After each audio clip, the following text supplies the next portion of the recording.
अस्सलाम वालेकुम स्टूडेंट्स। आज की वीडियो में हम बात करने वाले हैं मिल्टन की पोइट्री के बारे में कि उनकी पोइट्री के थीम्स किस टाइप के थे और उन्होंने क्या क्या अपने वर्क में कौन कौन से ऐसे एलिमेंट्स थे जिन्हें इंट्रोड्यूस करवाया और उनकी थॉट्स क्या थी राइटिंग के हवाले से, स्पेशली पोइट्री के हवाले से कि पोइट्री किस टाइप की होनी चाहिए और उसमें क्या क्या एलिमेंट्स ऐड करने चाहिए। So let's get started.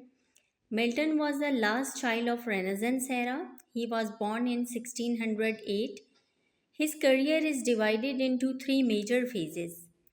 When he was the student of Cambridge, he took deep interest in classical literature and started writing from a very early age.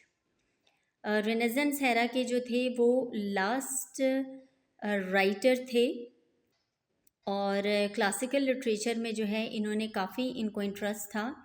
Means के लिटरेचर ऑफ एवरी लैंग्वेज, इन्होंने Latin में भी लिखा और English में भी लिखा और इनके जो वर्क्स थे वो थ्री फेजेस में डिवाइडेड थे, यानी थ्री फेजेस में जो है वो पब्लिश हुए थे। लेट्स सी के फर्स्ट फेज में क्या था। He wrote English and Latin poem in first phase. This period includes some important phases of works, with some poem example Lycidas, sonnet. First phase में लैटिन और English language को इन्होंने use किया being a classical literature writer. तो इसमें इनके जो first phase में वर्क्स थे, पोइम्स थे, वो सोनेट थे, कॉमस थे, लैसिडस थे। तो इस टाइप के वर्क जो है इन्होंने लिखे थे फर्स्ट फेज में। In 1630 he visited Italy. He came back at once and took a great part in the struggle against monarchy.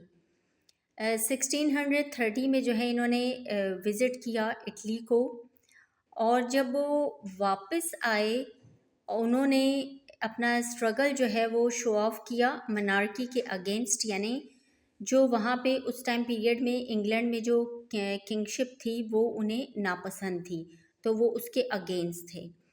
Milton being a Puritan was against monarchy. Being a Puritan, क्योंकि Puritan as से वो belong करते थे, तो वो जो kingship थी England में उसके अगेंस्ट थे।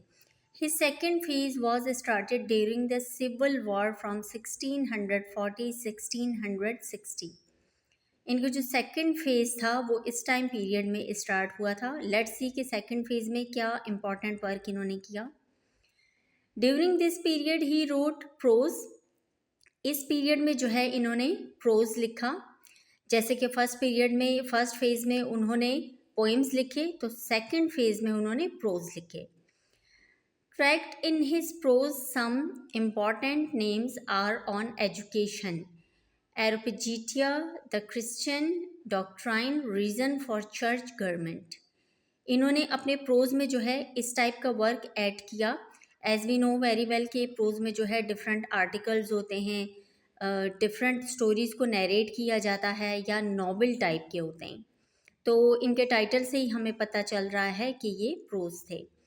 In these books, he selected different topics. The use of good and evil was at its peak in his works. There was thematic unity in his poetry. अब जो इनका प्रोज था वो इसमें किस एलिमेंट्स को ड्रैग करते थे या किस चीज़ को इंट्रोड्यूस कराया था। गुड एंड बैड का जो एक एलिमेंट है उसे इन्होंने शो ऑफ किया था अपने वर्क में, ताकि उस टाइम पीरियड में लोगों को अच्छाई और बुराई में डिफ्रेंशिएट करना आए और उस वर्क से वो कोई लेसन गेट करें। एंड इनका वर्क जो था वो उसमें थीमेटिक यूनिटी था, यानी कि सेंट्रल थीम्स के जो प्रेजेंस है वो from the beginning till the end था। All the major works of Milton was in third phase 1665-1674. All his major poems were published after the Restoration. Some of the important poems are restoration period के बाद इनका mostly work जो है वो publish हुआ था। और लेट्स सी कि इनके थर्ड फेज में क्या था। इम्पॉर्टेंट वर्क्स इनके कौन से थे। Paradise lost, paradise regained etcetera. He becomes totally blind in 1652. His works were written by his daughter. तो इनका जितना भी वर्क था ये इनकी डॉटर ने बाद में लिखा, क्योंकि इनके साथ जो एक मिसहैप हुआ था इनकी लाइफ में, उसकी वजह से वो राइटिंग जो है मज़ीद नहीं कर सकते थे. Milton emphasis on the inner strength of man. He was the greatest poet of 17th century. According to C.V. Wedgwood, Milton as the greatest poet and one of the greatest scholar of his time. तो उनके जितने friends थे उनके contemporary के, उन्होंने भी उन्हें बहुत ज़्यादा एडमायर किया.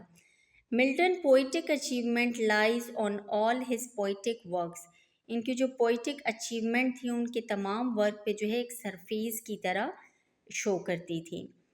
He dedicated his determination for a noble cause, good and evil, redemption, etc. Milton ने अपना जितना भी काम है वो वक्फ कर दिया था एक नोबल कॉज के लिए, जिस कॉज के लिए वो अपनी राइटिंग किया करते थे, गुड एंड ईवल से रिडम्पशन के लिए, यानी ऐसी ईवल्स जो चीज़ें हो रही थी उस टाइम पीरियड में उससे छुटकारा हासिल करने के लिए या फ्री होने के लिए. सो स्टूडेंट्स, आज की वीडियो इतनी ही. मिलते हैं इंशाल्लाह नेक्स्ट वीडियो में. Take care. अल्लाह हाफिज़.